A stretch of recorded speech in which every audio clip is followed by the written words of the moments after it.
Bonjour à toutes et à tous et bienvenue encore une fois sur Barça Plus, votre nouvelle référence pour l'actualité du football en général et du Barça en particulier.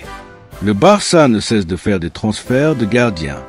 Au Camp Nou, ils sont sur le point de finaliser la signature de Joan Garcia et la prolongation de Chesney, tandis qu'ils tentent de vendre Ter Stegen et Iñaki Peña. Le marché est tendu et plusieurs clubs se positionnent pour les recruter. Le cas de l'international allemand est le plus complexe.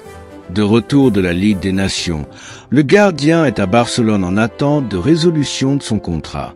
Il souhaite rester, mais ni le club ni Hansi Flick ne sont favorables à sa prolongation, même si son contrat court jusqu'en 2028. En attendant de trouver une solution, plusieurs clubs recueillent des informations. Il y a quelques jours, Milan AC apparaissait comme une destination potentielle. Mais ces dernières heures, un club qui disputera la prochaine édition de la Ligue des Champions a manifesté son intérêt pour le gardien allemand. Il s'agit de Galatasaray, selon le quotidien sportif local Photomac.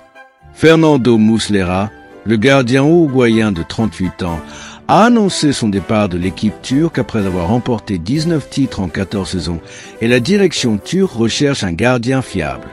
Le nom de Ter Stegen n'a pas tardé à apparaître. Le joueur barcelonais n'est pas disposé à écouter les offres pour le moment. Il souhaite d'abord régler sa situation, en supposant qu'il souhaite continuer. Puis, s'il est libre, il choisira une destination, même si c'est actuellement le cas. De plus, le Barça s'intéresse toujours à Luis Diaz, l'ailier convoité par la direction du club.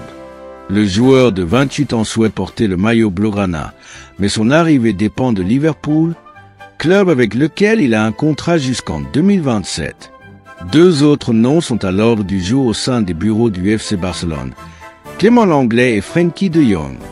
Lenglet, qui fêtera ses 30 ans le 17 juin, et le FC Barcelone ont conclu un accord pour résilier le contrat qui les liait jusqu'en 2027, avant sa signature à l'Atlético de Madrid, où il a évolué en pré cette saison à haut niveau et participé ensuite à la Coupe du Monde des clubs. De son côté, Frenkie de Jong, sous contrat jusqu'en 2026, a évoqué sa situation contractuelle avec le FC Barcelone. Je pense que je vais prolonger avec le Barça. Je ne peux pas en être sûr à 100%, mais si tout se passe bien, cela se fera. Mon intention est de prolonger cet été, mais nous verrons bien. C'est une négociation et nous ne pouvons pas dire quand. L'important est que les deux parties le souhaitent et je pense que nous parviendrons à un accord, a déclaré de Jong dans des déclarations à Voetbalzone. Et voilà, les amis, c'est la fin de cette vidéo. J'espère que vous avez apprécié cette vidéo d'information de notre cher FC Barcelone. Comme toujours, n'hésitez pas à partager vos avis en commentaire. On lit tout et on adore échanger avec vous. Avant de partir, n'oubliez pas de liker, de vous abonner et d'activer la cloche pour ne rien manquer des prochaines vidéos. Restez bien avec nous, l'essentiel du football. C'est ici que ça se passe, sur Barça Plus.